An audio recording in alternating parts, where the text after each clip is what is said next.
you agree with that. In fact, actually, when I was a kid, I remember the Jewish kids going to Hebrew school after school, and that was because in their community, they don't let other people teach them their history.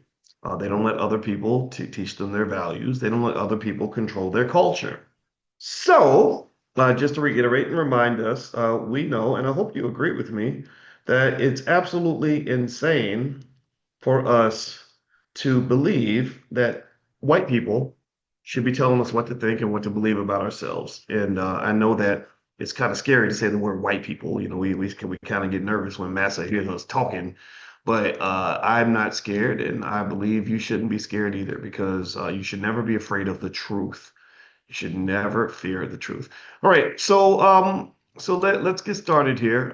So first thing, um, is as we start Powernomics training is that Chanel's in the chat. Everybody say hi to Chanel. Chanel helps run everything here in the Black Business School. She's our program director. And she is there to answer questions, help you out, help you find resources for your family. As you know, the Black Business School, we reach over 250,000 people around the world. And we're actually larger than any predominantly white university or HBCU in the country. And we do all this at a fraction of the cost. And we're the best on earth at teaching Black wealth, Black ownership, Black economics. And you guys know my doctorate's in finance. And so my goal is to make you as capable in this field as me, because I really want you to understand how all this stuff works. And so Chanel's also sharing links for you all because you're here to get special discounted access to our stock options training camp that's going to start in a few days. It's called COIN. It stands for Certified Options Investing Network. So if you have an interest in stock options and you want to learn options from A to Z, Chanel is your person. She's right there in the chat. She can share the link and she'll put it in the chat if you want to sign up. And one membership gives you lifetime access, and also you can share it with your family. So feel free to take a look at that. All right, now with that said, let's hop into it. So here's what I'm going to read today. I'm reading from the book Dirty Little Secrets by Dr. Claude Anderson. And in this book, he has all the dirty little secrets. And in case you don't know, Dr. Anderson was given the Lifetime Achievement Award this year at the All Black National Convention. The National Business League gave it to him. The National Business League was celebrating their 25th anniversary, 125th anniversary. They were founded by the one and only, the great Booker T. Washington. And basically, they decided to honor Dr. Anderson, which I thought was great because just last year, we gave Dr. Anderson the Lifetime Achievement Award at the All Black National Convention. And then also on top of that, Dr. Anderson's new Powernomics documentary was being shown over at InvestFest. So everybody's giving love to the doc. And I think that this is exactly what we're supposed to do. In fact, I'm actually going to call Dr. Anderson. I told his wife I would call him tonight. So I'm going to actually be quick with this today so I can make sure I keep my commitment there.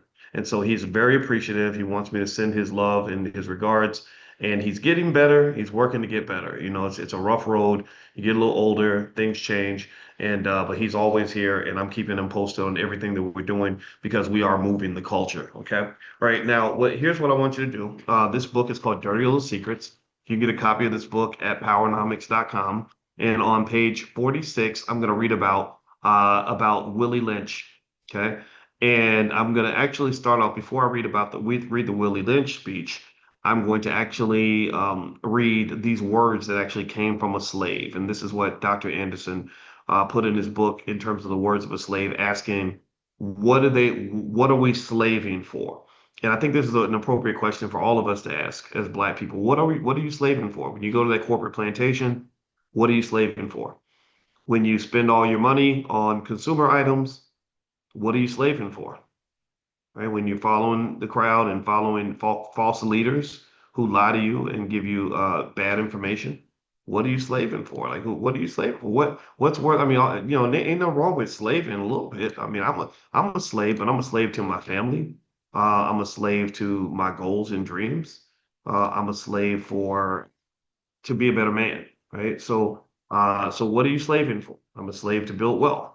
Nothing wrong with slaving and busting your butt, right? So commit to something, submit to something, but just be thoughtful about what you submit to. So here's what the words of the slave says. It says, we bake the bread, they give us the crust. We sift the meal, they give us the husk. We skim the pot, they give us the liquor, and say that's good enough for a nigger. Isn't that interesting? So this is a poem written by a slave. And it says we bake the bread and they give us the crust. Doesn't that sound a lot like modern capitalism to you? Yes or no? What do y'all think? Does that sound like modern capitalism to you? You know, you get up and you go to work every day and you work hard and you bake the bread and they give you the crust. Right? And they kind of do that to a lot of the workers, but they really do that to black people, right? So we bake the bread, they give us the crust. And then he says, we sift the meal and they give us the husk. I don't know what the husk is. It's spelled Huss. Maybe somebody in the chat can tell me what husk is. I don't know what husk is, but husk don't sound right. And it says, we skim the pot, they give us the liquor. I mean, I'm thinking liquor like alcohol, but I don't know if that's what they're talking about.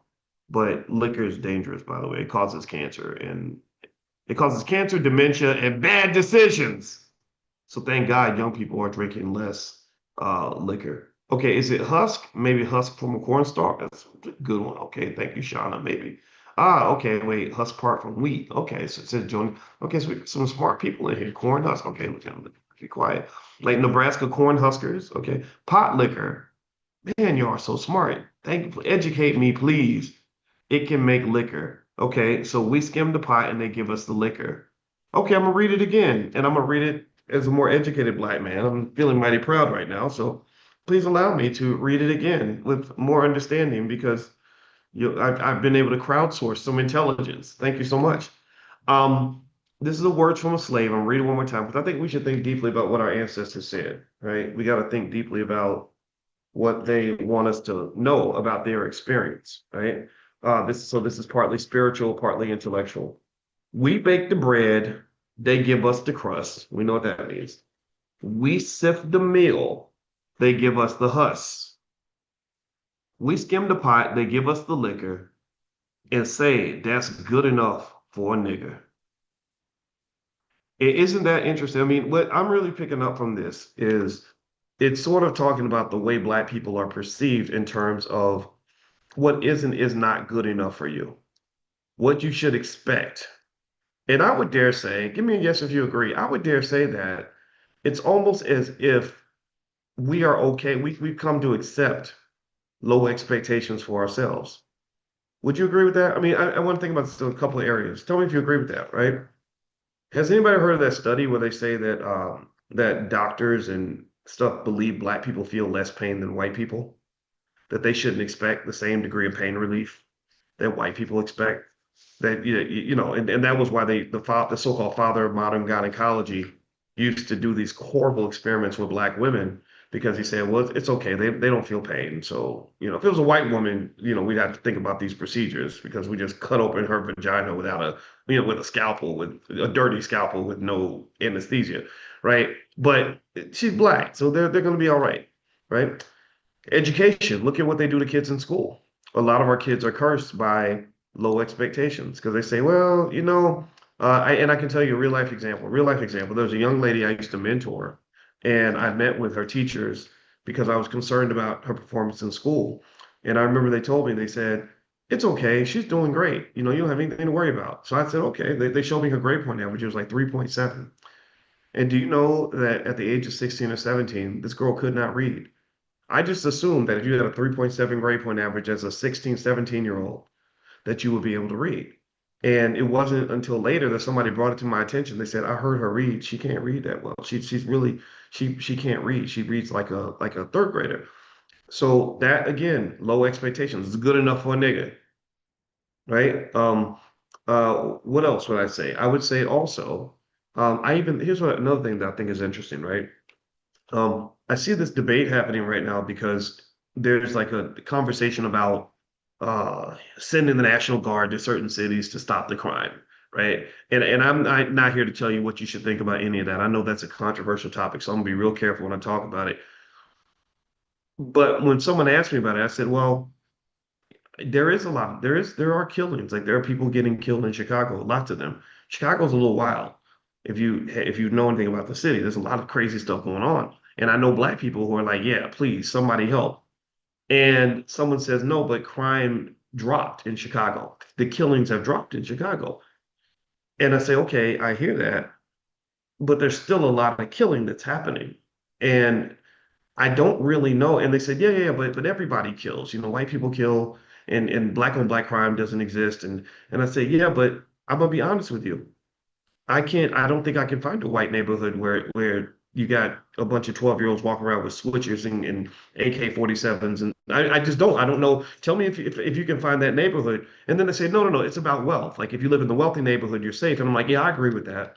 But show me like a working class or poor white neighborhood like that.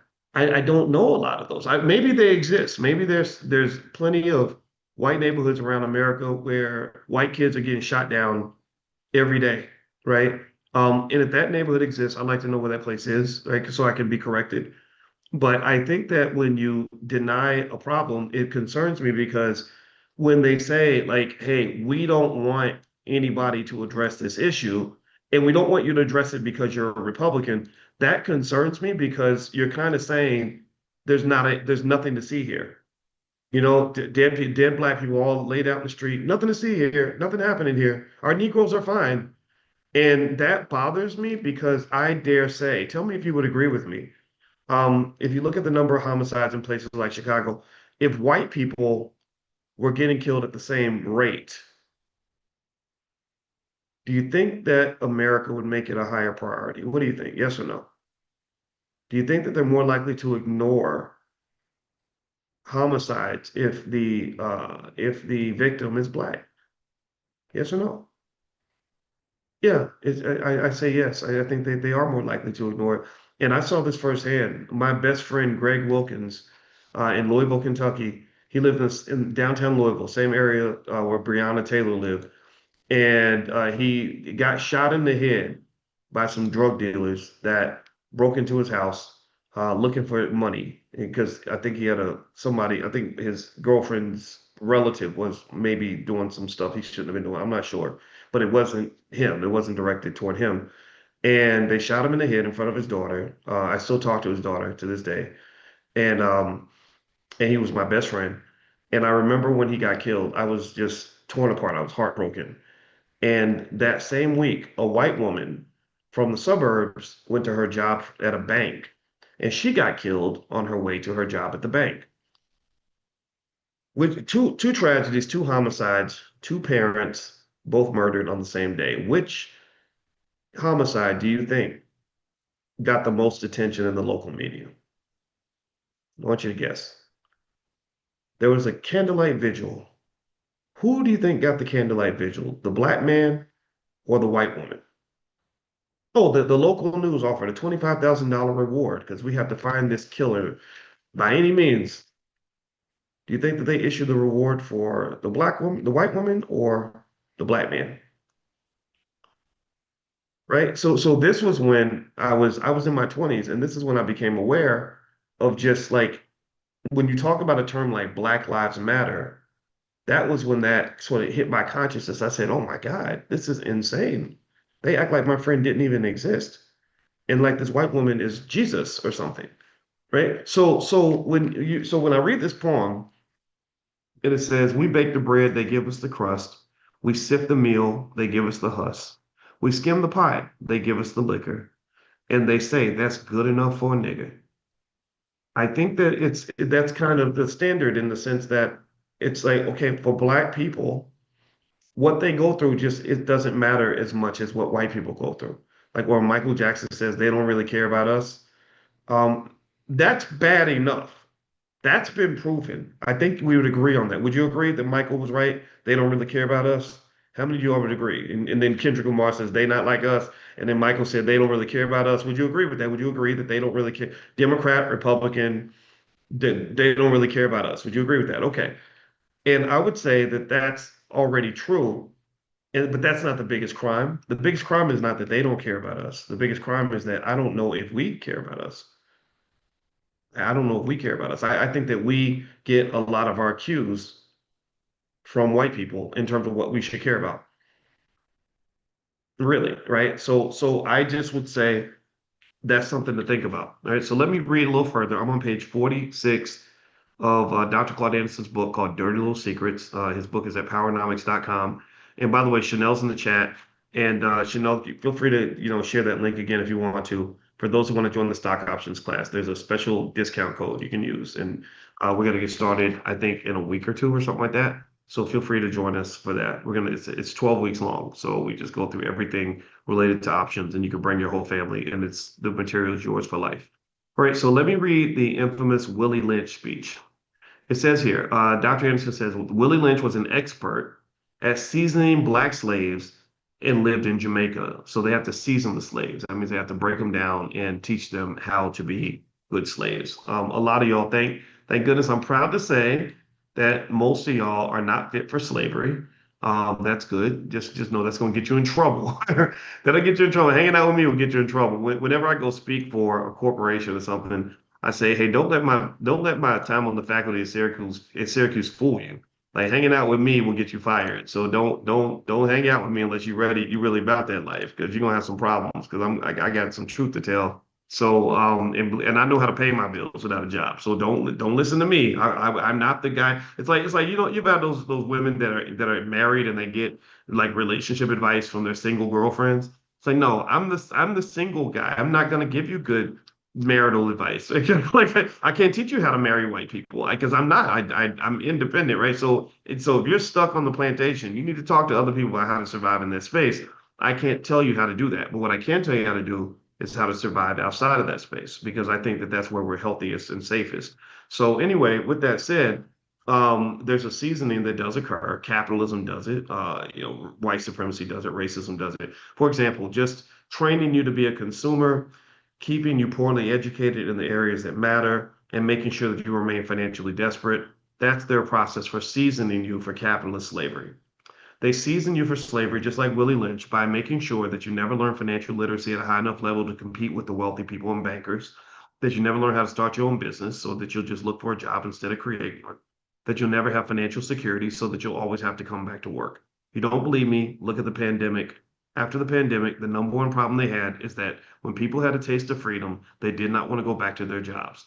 Give me a yes if you noticed that. How many of y'all saw people that during the pandemic said, I thought about my life and I realized that this wasn't really what I wanted to be for the rest of my life. And I had this revelation and this epiphany. And I'm listening, I'm just smiling when people would tell me, I've heard this story 10,000 times, right, from different people. And I smile when people say that because I'm like, yeah, because what happened was you were forced to sit by yourself. You weren't so caught up in the rat race that you forgot to have consciousness. Your consciousness elevated. You stop for a minute and say, wait, let me look at my life from a bird's eye view. Let me look at the forest, not just the trees. Because before it's like tree, tree, tree, tree, tree. Now it's like, whoa, look at this forest. I'll be damned. Right? And then you said, man, I don't think I want to be here anymore. And that's what happened in the pandemic. And that's why they spent a lot of time making sure that they could do things to get people to go back to work. They cut off the money. They started making you repay your student loans, right? And then next thing you know, people got to go back to work. That's how capitalism works. It doesn't work without an engine. You are the engine, unless you choose not to be. All right, so here it says, when the Virginia colony enacted its meritorious manumission policy in 1710, Willie Lynch went to Virginia to share his expertise. Upon his arrival in Virginia in 1712, he supposedly delivered the speech below. And I don't know if the Willie Lynch speech is real or not, but it's real, but it's not real. It may not be real, but it's real, if you know what I mean. Does that make sense? It may not be real, but it's real as hell. All right, so here's what it says. It says, gentlemen, I greet you here on the banks of the James River in the year of our Lord, 1712. First, I shall thank you, the gentlemen of the colony of Virginia, for bringing me here. I am here to help you solve some of your problems with the slaves. Your invitation reached me on my modest plantation in the West Indies, where I have experimented with some of the newest and still the oldest methods for the control of slaves. Ancient Rome would envy us if my program is implemented. As our boat sailed south to the James River, I saw enough to know that your problem is not unique. While Rome used cords of wood as crosses for standing human bodies along its highways in great numbers, you are here using the tree and the rope on occasion. I caught the whiff of a dead slave hanging from a tree a couple of miles back. You are not only losing valuable stock by hangings, you are having uprisings. Slaves are running away. Your crops are sometimes left in the field too long for maximum profit. There's capitalism again. And you suffer occasional fires and your animals are killed. So lynchings are not profitable. I think that's what he's saying. Gentlemen, you know what your problems are. I do not need to elaborate. I am not here to enumerate your problems. I am here to introduce you to a method of solving them. Because remember, they called Willie Lynch in allegedly because they were having problems with slave uprisings. Surprise, surprise, black people were becoming conscious and saying, maybe the slavery thing is not where we want to be and we're tired of it. Okay. So it says, in my bag here, I have a foolproof method for controlling your black slaves. I guarantee every one of you that if installed correctly, it will control the slaves for at least 300 years. My method is simple, and members of your family and any overseer can use it. I've outlined a number of differences among the slaves, and I take these differences to make them bigger. So anything that makes them different, you accelerate these differences, right? I use fear, write these words down, fear, distrust, and envy for control purposes. Fear, distrust, and envy for control purposes. These methods have worked on my modest plantation in the West Indies, and they will continue to work throughout the South. Take this simple little list of differences and think about them. On top of my list is age, but it is there only because it starts with an A. The second is color or shade, light skin, dark skin. There is also intelligence, size, sex, size of plantation, status on plantation, corporate plantation. That's what we're talking about. So what corporate plantation do you work for? Well, I'm a Nike Negro, and I'm an executive on the Nike plantation. No, well, I'm a Google Negro, and I'm a middle manager on the Google plantation, right? So so we brag, we fight about who's got the best master. Nice. Maybe your master's, I don't know, the New York Giants or something. All right, so let's keep going. So let's see here. He says intelligence, size, sex, size of plantation, status on the plantation or corporate plantation, attitude of the owner, whether the slaves live in the valley, on the hill, east, west, north, south, gang banging, right? You a 3rd Street Crip, I'm on 8th Street Crip, whatever, right? Right, gang banging, fight, we killing each other over blocks that somebody else owns. Whether you have fine hair or coarse hair, good hair, bad hair. Remember the good hair song in Spike Lee's movie School Days? Is tall or short. Now that you have a list of differences, I shall give you an outline of action. But before that, I shall assure you that distrust is stronger than trust, and envy is stronger than adulation, respect, or admiration. Envy is stronger than adulation, respect, or admiration. So it's I guess it's more effective to get me to hate you than it is to get me to love you. So black love is the enemy. Black love is the enemy. So when we fight, distrust each other, hate each other's guts, are jealous of each other, then we're doing exactly what we were trained to do. All right. The black slaves, after receiving this indoctrination, shall carry on and will become self-refueling and self-generating for hundreds, maybe thousands of years.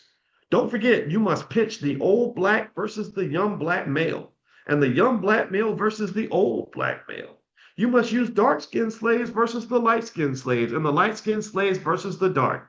You must also have your white servants and overseers distrust all blacks, but it is necessary they trust and depend on us. So you distrust them Negroes, but you need those Negroes to depend on us and to trust us as much as they trust the Democratic Party or the Republican Party, right? So isn't that funny? Oh,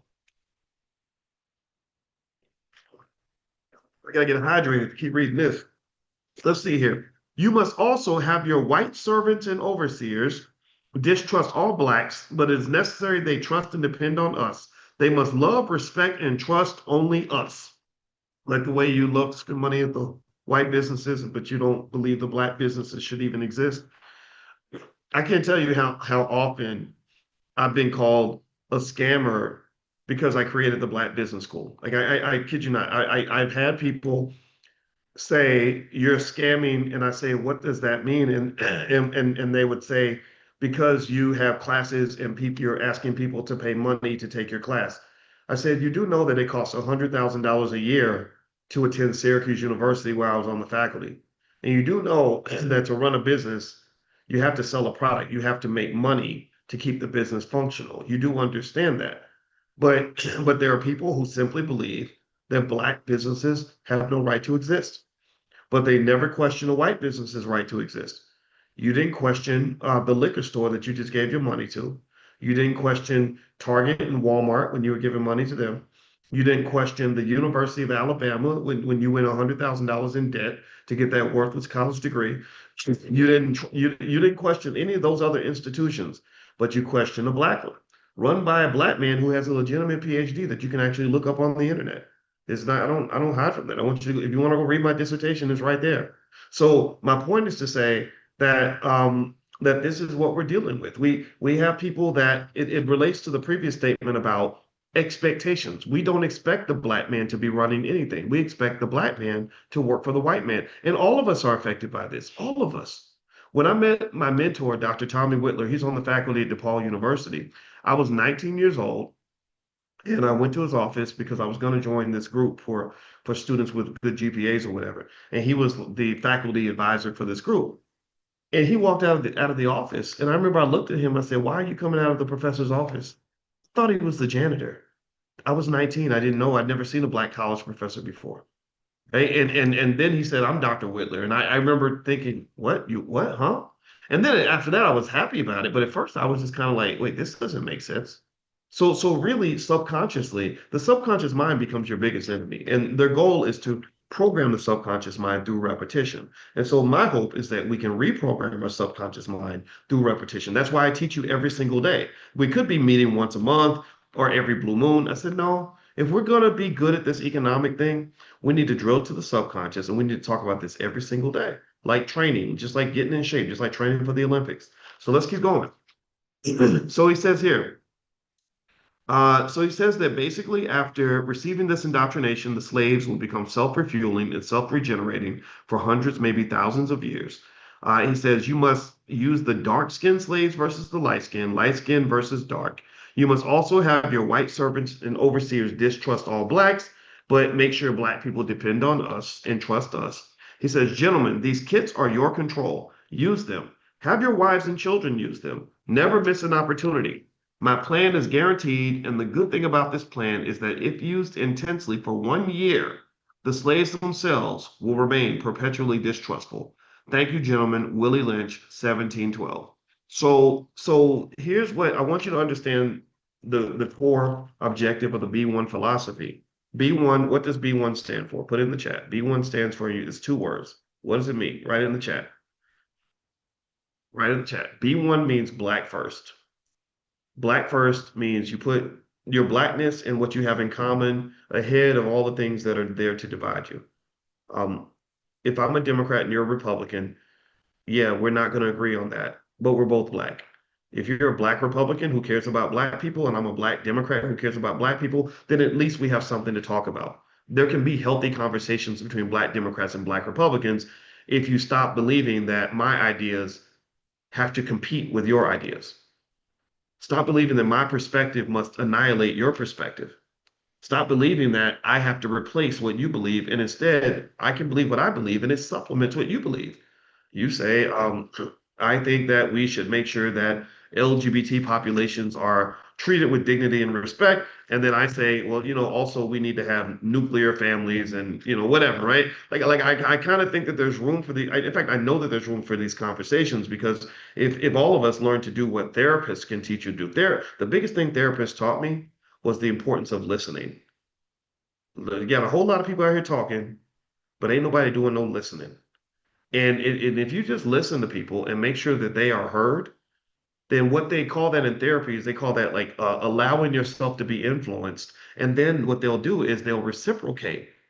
Like listening and connecting, that's a reciprocal process. So if I listen to you and I say, okay, so help me explain what you're saying is da da da da da. Okay. Well, let me give you a point of view on that. So here's my perspective. My perspective is that it might be better to approach it this way or that way, right? And those conversations are easier than when you're both yelling over each other. It's tough to acquire this, but let me tell you, I didn't know Malcolm Jamal Warner very well. I just knew him from Instagram. He followed me on Instagram. He sent me some messages, and we talked on Instagram, and I was immediately impressed by him.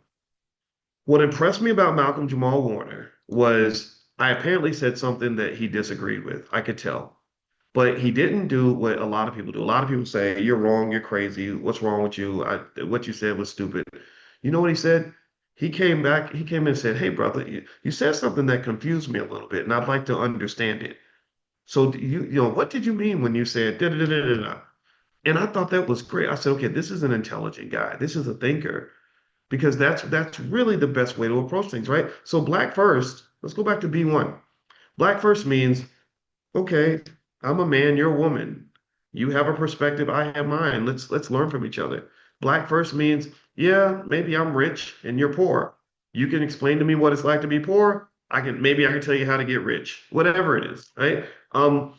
We're black first. I'm gay. I'm not gay. I'm straight. You're gay, right?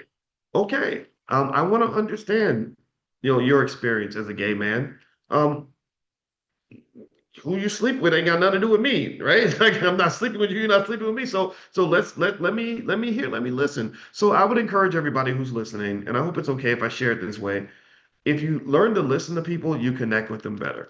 They have a saying, everybody's arguing back and forth. So think about this. You have people on the left and the right or whatever going back and forth, and they're trying to correct each other. They're trying to tell each other why they're wrong.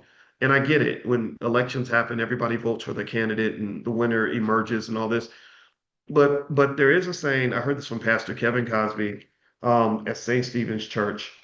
And I like this guy a lot. I got to invite him to the next convention. I literally wrote his name down so I won't forget.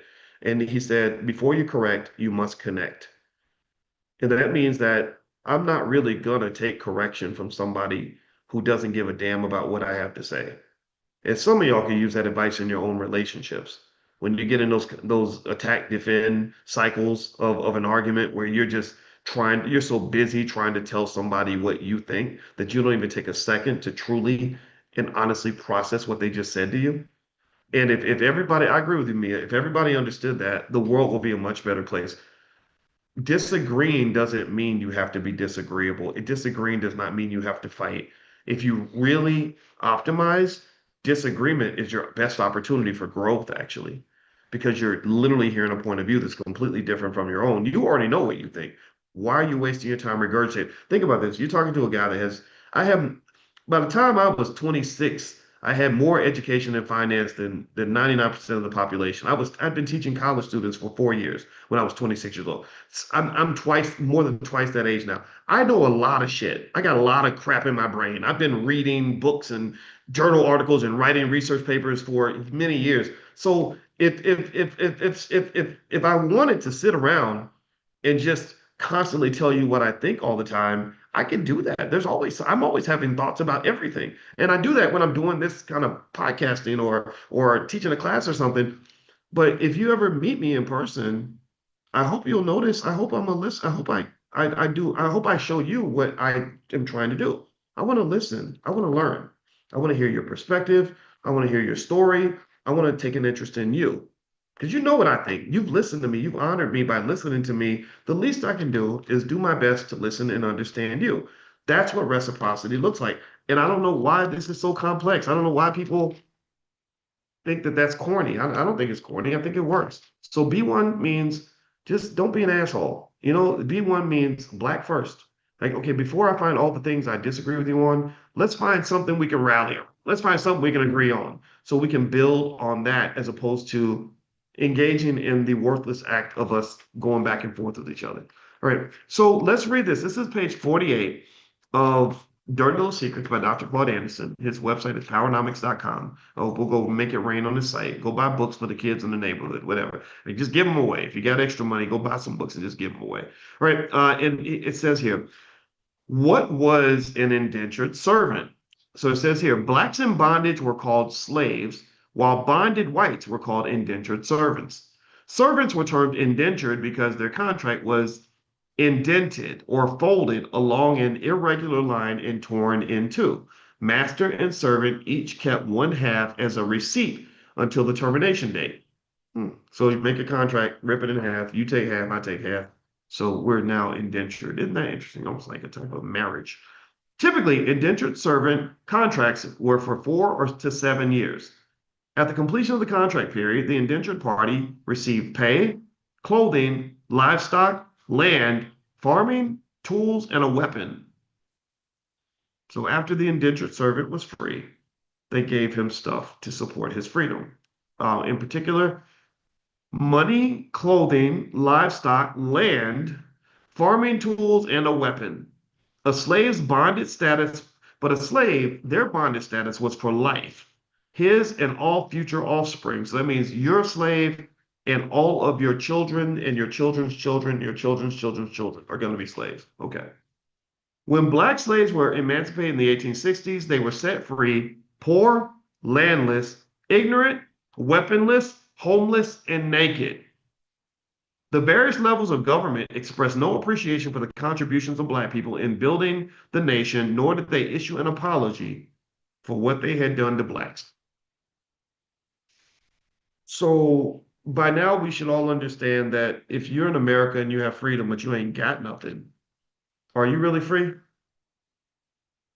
I mean, are you really free if you ain't got nothing? I mean, think about it. If you have a job and you need the money, you could quit your job anytime you want. You're free to quit, but are you really free to quit? No. If you don't know what to do or have the money to do it, you're not really free.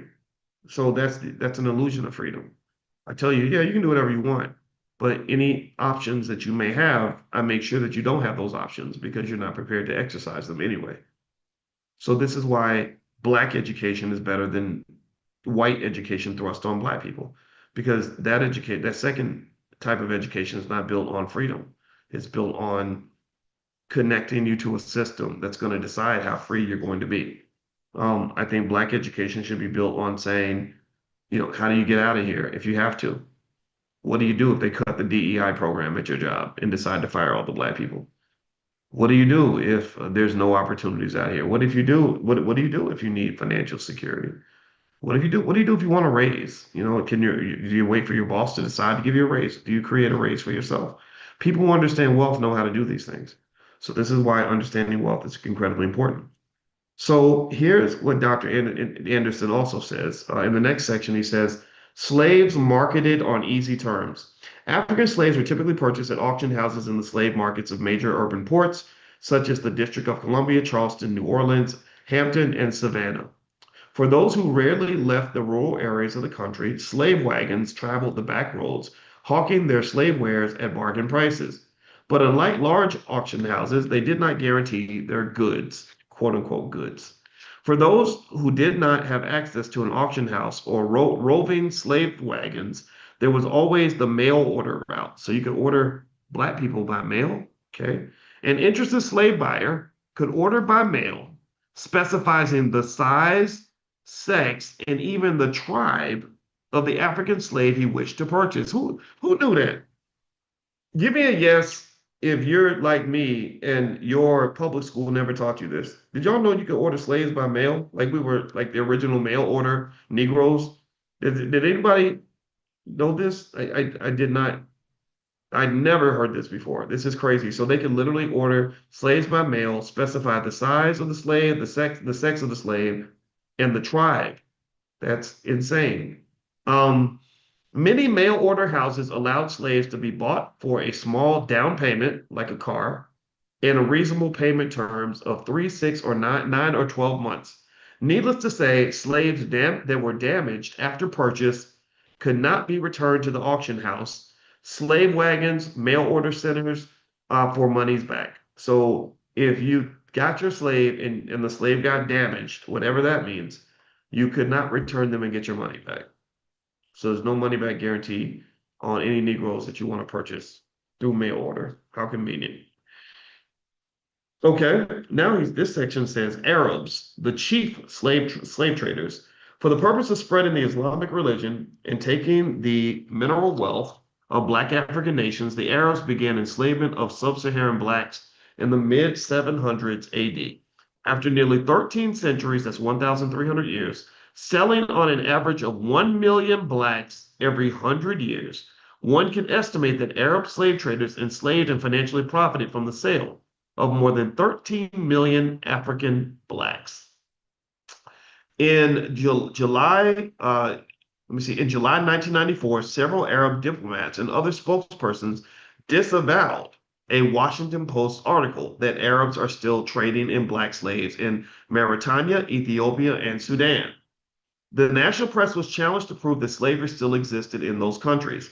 The Baltimore Sun accepted the challenge and sent two reporters, one black columnist from the Sun and a foreign correspondent who was white, to Sudan to see if they could buy black slaves and prove beyond a shadow of a doubt that chattel slavery does exist in Sudan. According to the Washington Post, the two reporters found clear evidence of slave raids on blacks in the south of Sudan. They actually bought two black slaves from Islamic fundamentalists for the price of $500 each. Having completed their mission, the reporters immediately returned the slaves to the aggrieved families. Few people are interested in or understand the continued enslavement of blacks because the issue is confused and smothered under religious conflicts between Christians, Jews, and Islamic religions. They fail to understand that black slavery is not a horizontal moral issue. It is a racial and economic issue. Interesting. Neither the national political leadership, religious leadership, or traditional civil rights organizations have acknowledged current day black slavery as an issue. The commander-in-chief of the Garang Liberation Movement, a human rights group in Sudan, told a reporter in the Washington Post that the Islamic government, the Islamic government army and its paramilitary auxiliary militias use slavery to destroy the African non-Muslim dimension of Sudanese identity.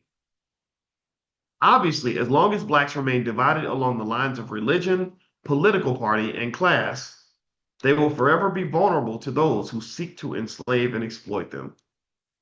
That takes us back to B1. B1, I don't think that there's a reason we have to be divided along. Let's look at religion, political party, or class.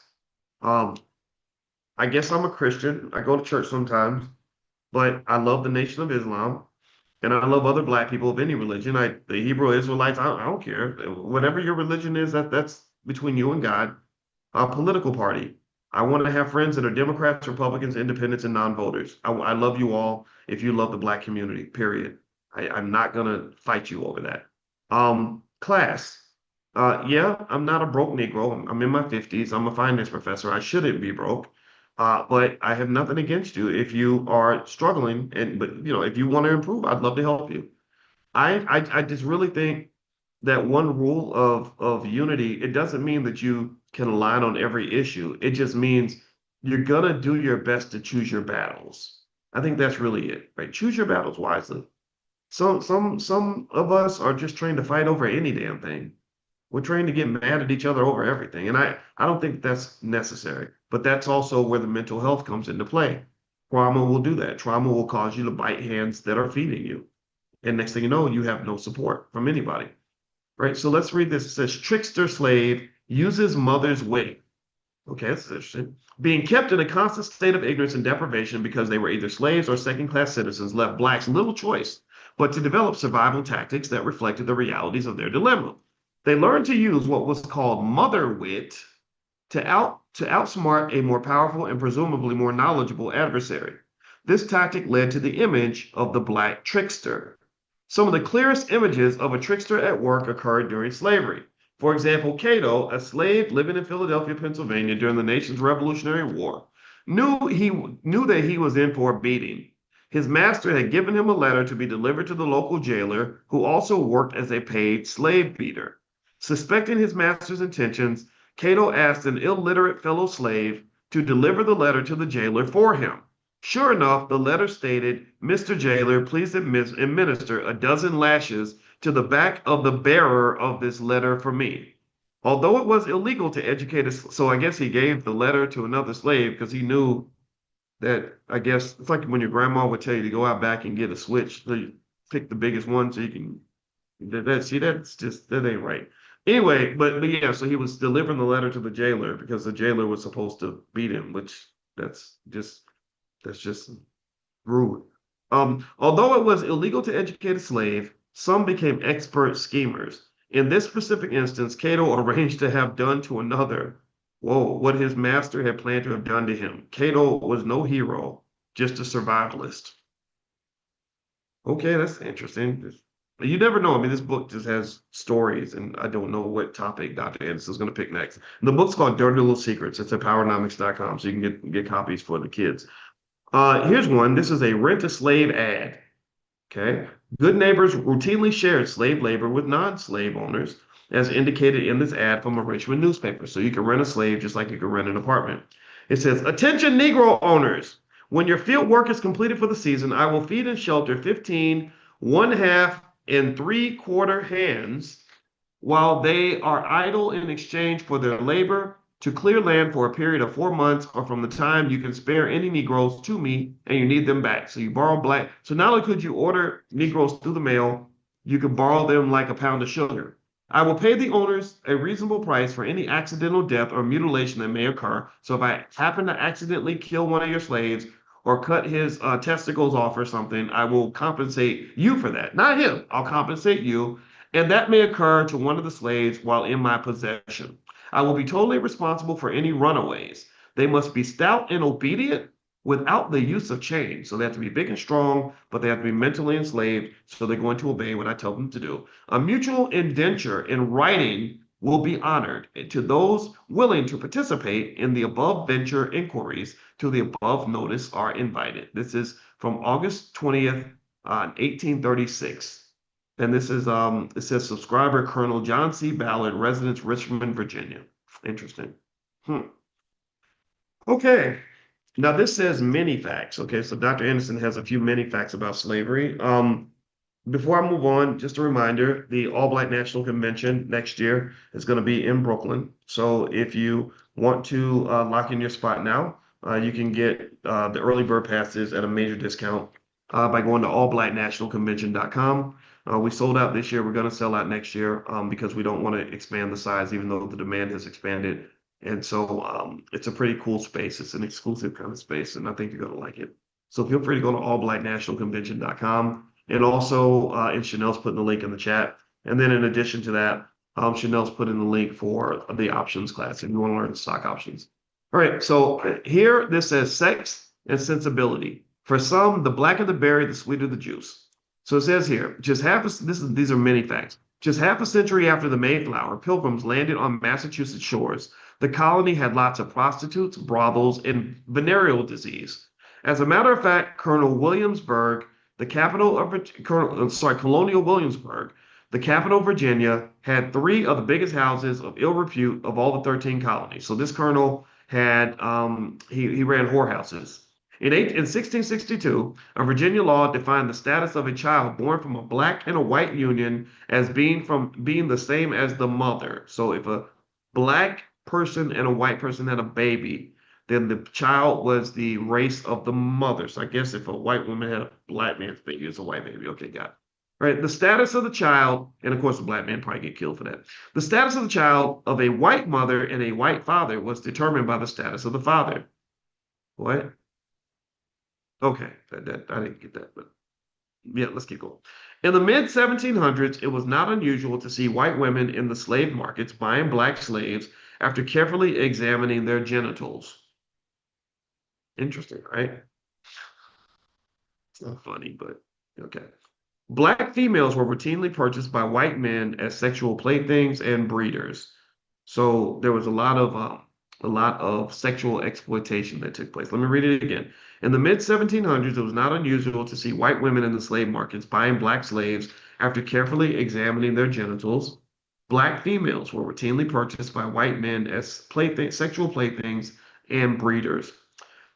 Another fact, during President Lincoln's re-election campaign in 1864, the Democratic Party circulated a pamphlet that introduced a new word, miscegenation, claiming that Lincoln wanted to mix the races. Miscegenation is spelled Miscegenation.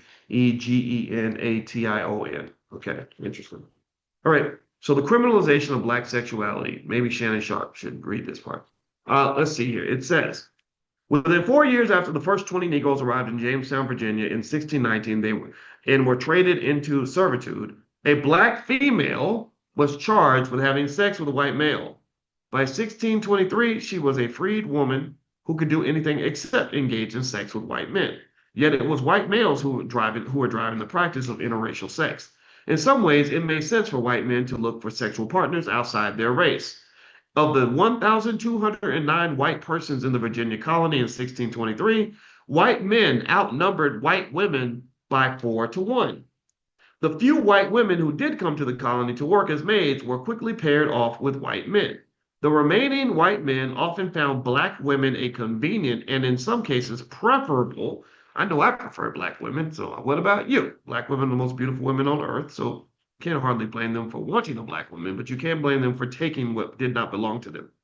So preferable substitute, they found that black women were, in some cases, a preferable substitute for white women.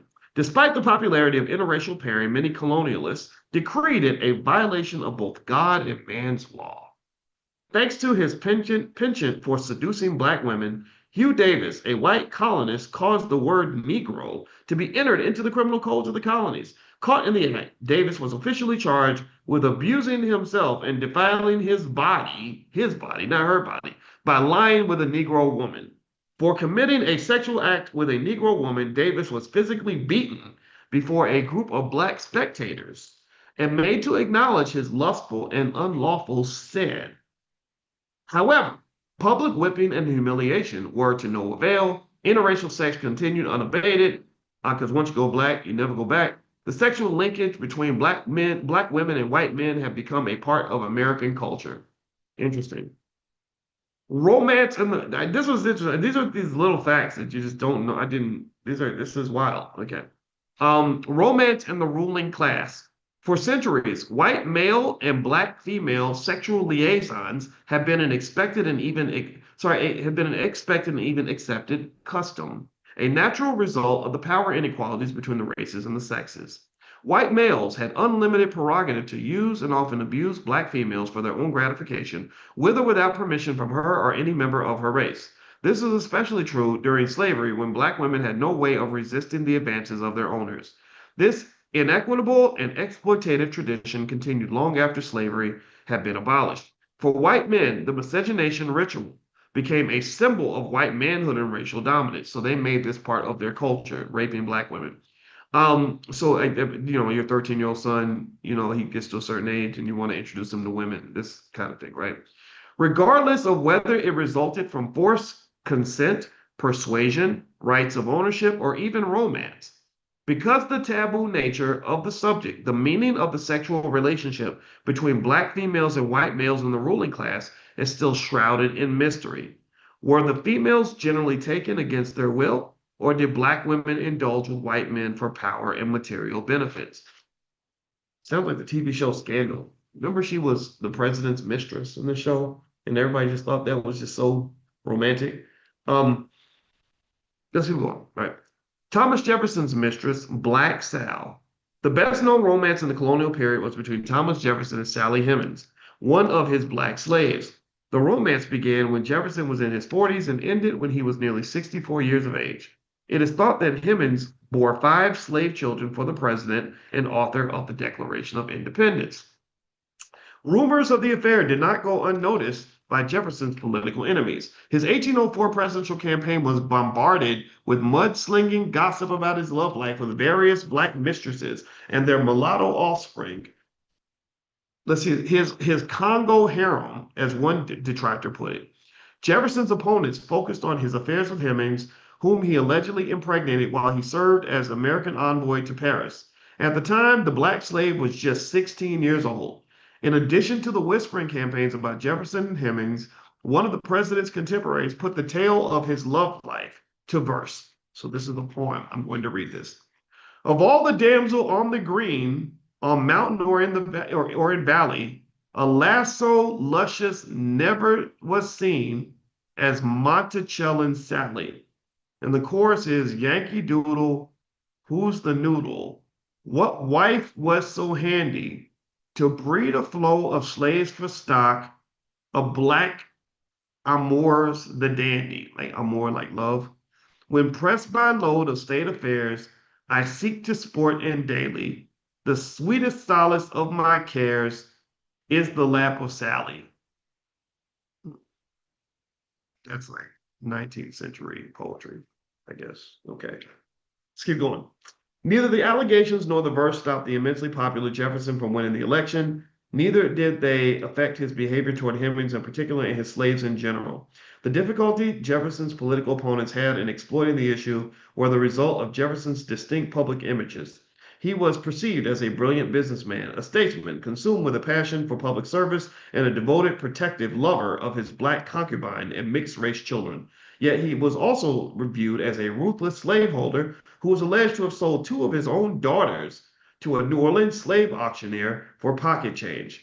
The public often did not know which likeness to believe. The mystery of Jefferson's moral nature, as well as his feelings toward Hemings and his mixed race children, extended beyond his life. At his death in 1826, Hemings was 53 years old. In his will, Jefferson freed everyone in the Hemings family except Sally. What? He freed everybody in the family except Sal. Okay. She was willed, along with the rest of his slaves, to his white daughter, Martha.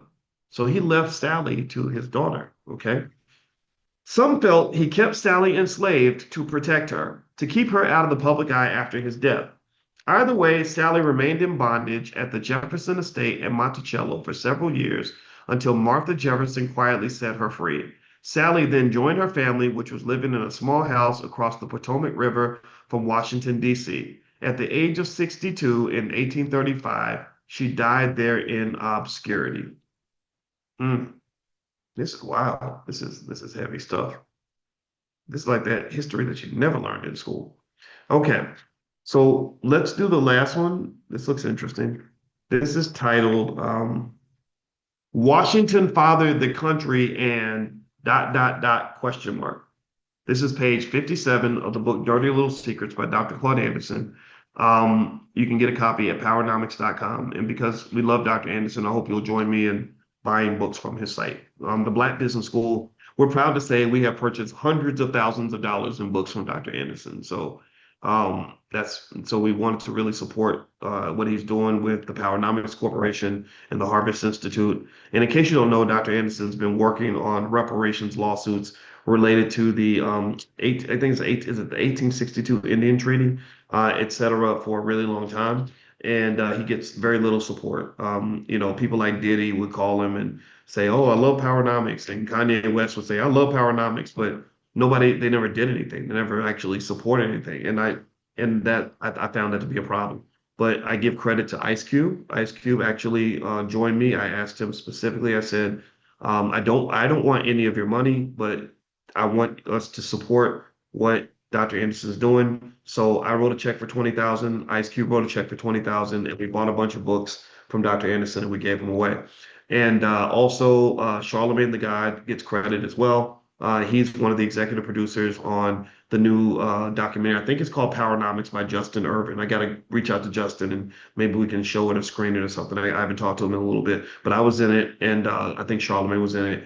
And so there are people that are providing support. And I think at the end of the day, one of the things that's really important to understand when you talk about nation building is you got to know the difference between talking about it and being about it. We cannot mistake words for action. There's a whole lot of talking going on. There's lots of talking. But there's a lot of talking, a lot of complaining, a lot of being upset, a lot of emotion. But what has to occur is there must be action. There also must be strategy. What is the plan? What is the job? Are we doing the job? So when you look at institution building, which is really one of the issues in the community, we need more institutions. Institutions take work to build. It's like building a house. You can't build a house by talking about it. You build a house by learning how to build one and then getting the materials and sacrificing. That's a type of investing because what they did with integration was they destroyed your institutions, they destroyed your businesses, they took away your Black-owned schools, and then they destroyed your Black-owned families. So now the family, the school, and your job, they're all owned by other people, and we're stuck. We're struggling because of that. So Dr. Anderson has done a great job in building an institution. He built the Powernomics Corporation. He built the Harvest Institute.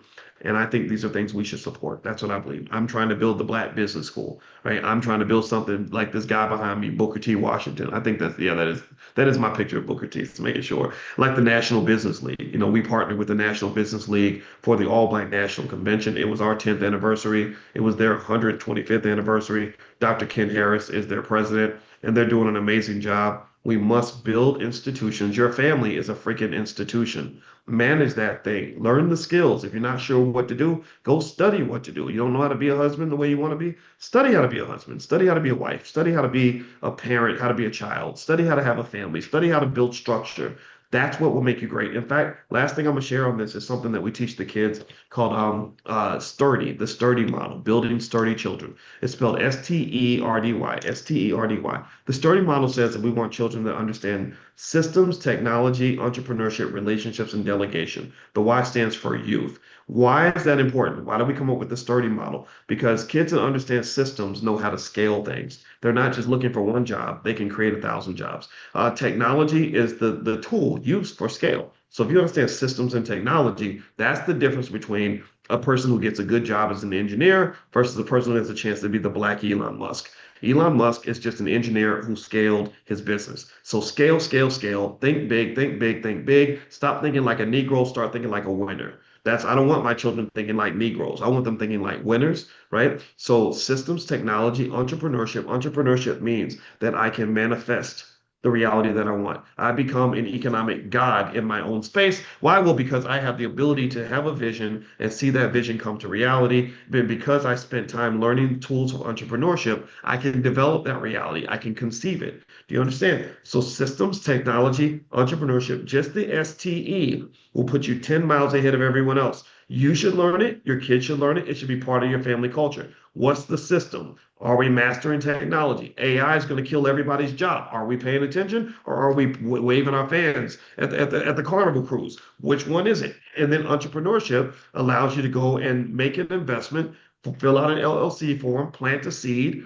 build something that can grow, right? And then relationships are important because all a corporation is pretty much is a nexus of relationships. That's all it is. That's what happens. You have people that have a relationship with each other, and they form this organization, this institution that's built on systems, and they use technology to scale, and they got relationships with each other, and it was formed due to someone's entrepreneurial venture. Do you understand? And that's where NVIDIA comes from. It's a $4 trillion behemoth that was started because Jensen Huang was an entrepreneur who knew technology, who understood how to scale, who formed relationships, and then he implemented the D. The D is delegation. Delegation means you ain't supposed to do it all by yourself.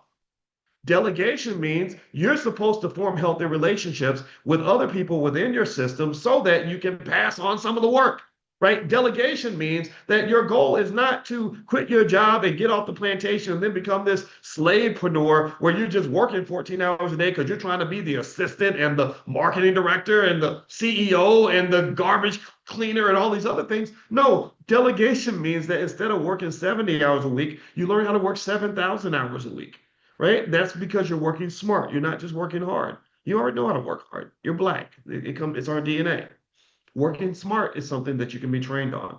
So if I open the Boyce Watkins School for Black kids one day, maybe some billionaire will come along and write a check and we can get this party started, then guess what? All the kids will be drilled and trained on the Sturdy model. They won't just learn it. It's going to be drilled into them. It's going to be tattooed in their brain. And what's going to happen is they're going to approach this economic system like the scariest economic gangsters you've ever seen in your life. They will not be fit for slavery. They will not be fit for slavery because they're going to have great relationships with each other. They're going to know how to delegate, how to form systems. They're going to know how to maximize technology, develop institutions, businesses. They're going to be quicker to sign the front of the check than they are to sign the back of the check. And these are the types of people that become masters of their own fate in an economic system. So the Y just stands for youth. And that's a placeholder so that it's not sturdy sounds better than stirred. Sturdy is like strong, right? Stirred is just almost rhymes with turd. Nobody wants to be a turd. All right. So anyway, let's keep going. So moving on. And by the way, I do have a training called How to Turn Your Child into a Millionaire. If you go to kiddieboss.com, KIDDIE, KIDDIE, kiddieboss.com, that training's there. So feel free to take a look at that if you want something to implement with your kids. And also, of course, we have financial flashcards and workbooks for kids. If you go to financialflashcards.com, you can take a look at all of our flashcards. We have flashcards on stock market investing, real estate investing, entrepreneurship, crypto, all kinds of stuff. And families seem to like them. And I know a lot of you have homeschool setups where you're doing this with the kids. And I think that that's absolutely the best thing you can do for them. They will be well ahead of the curve. All right. So last section we're going to read, then we're going to finish up. This is about Washington. I assume he's talking about George Washington. He says, Washington fathered the country and what? What else? The popular perception of George Washington is that of the honest world leaders, or sorry, the perception of him is that he's an honest world leader and devoted to Martha, his wife. But if we are to believe one story about Washington's actual conduct toward one of his black female slaves, the reality was different from perception. Isn't that interesting? All right. Like most American presidents, George Washington was born into wealth, prominence, and power. And like many prominent men of his day, there were rumors that he fathered mixed-race children. Reigning as a veritable king over a massive plantation with hundreds of black slaves, many of whom he had inherited from his father, Washington had unbridled access to anything he desired. So like Thomas Jefferson, the record suggests that Washington was more than just the father of revolution and country. It was also rumored that he had fathered several black children by one of his favorite slaves. But unlike those involving Thomas Jefferson, this allegation has not been fully substantiated. Washington's alleged black mistress and their offspring were discussed in historian Richard Shakeman's Legends, Lies, and Cherished Myths of American History. In this book, Shakeman writes that the only evidence for the charge was a letter written by Washington in which he admitted to having an, quote, an assignation with pretty little Kate, the washerwoman's daughter, end quote. The letter, which has never been authenticated, was circulated by British authorities in an effort to discredit Washington during the battle for independence. Others have claimed that Washington died from a bout of pneumonia after a secret winter rendezvous with his black concubine. Seeking to protect his image and reputation, Washington's supporters insisted that it was his plantation manager, Lund Washington, who fathered a child by a black mistress. When the dust from the accusation settled, at least a few things were clear. A white male named Washington, living on the Washington plantation, had an affair with a black mistress and produced a mixed-race child. Which Washington was actually responsible remains a mystery that is unlikely to be solved. Well, one thing I do know, and I gotta try to make sure I say this right, is that some of you may know this, but I do know that Washington was connected with a law that was passed that basically allowed you to go hunt down your slaves anywhere in the country if they tried to run away. I'm gonna look it up and double check that. But I remember reading about that. That really affected my perception of him. I don't think any of these slave owners were good people as it pertained to how they viewed us. And what this makes me really think about is, I think as Black people, sometimes we have to really sort of process how the world sees us. You know, I think it's very difficult to come from the status that we had historically where we were seen as less than human and then be surprised when they still see you as less than a human being today. The country spent hundreds of years pretty much seeing you as a notch above a dog. So imagine if all the dogs could suddenly talk or the dogs suddenly wanted equal rights. It would be absurd for a lot of people. They wouldn't be able to understand that. And when I think about the fact that you have this country that's done these horrible things to us, just literally did things that they would never do to another human being, it helps you understand why things operate the way they do now, why there's certain perceptions of us, why certain people don't care. Like even when you talk about homicide and things like that, when someone says, well, there's no problem with homicide in Chicago. Chicago homicide's fine. It's going down. But every other day you're turning on the internet hearing about a little kid getting shot or a mass shooting in some Black neighborhood, and everyone's just like, oh, that's not a big deal. It's just Black people. It reminds me of when Mark Twain, when he wrote in Huckleberry Finn, and they said he said there was a fire. And he said, was anybody killed? He said, no, just two Negroes. And then the other person said, well, good. I'm glad nobody got killed. Did you follow it? Did you get that? Tell me if you got what I was saying. And that means in the eyes of not just the law, but in a lot of society, we're kind of invisible. We're kind of nobody, you know? And you can, I think it's still true if you consider the fact that if white people were dying at the same rate that black people are dying in cities like Chicago or Philadelphia or LA, it would be a national crisis. It would be a serious problem. They would absolutely positively go berserk. They say, no, we got to fix this, right? So really, what I think has to happen is that when you're kind of in this group where you're being oppressed, you have to find some way to form a common core where you can become strong enough that at least they won't be able to oppress you anymore, right? I'm not here to, when I think about economic plans and all these lofty goals we have, like for example, the 5-year pledge. I know, for example, if I could get every adult black person to do 10 years of the 5-year pledge, meaning do the first 5 years and the next 10 years, we could literally increase black wealth by $3.5 to $4 trillion within a decade. My goal is not to conquer white people, right?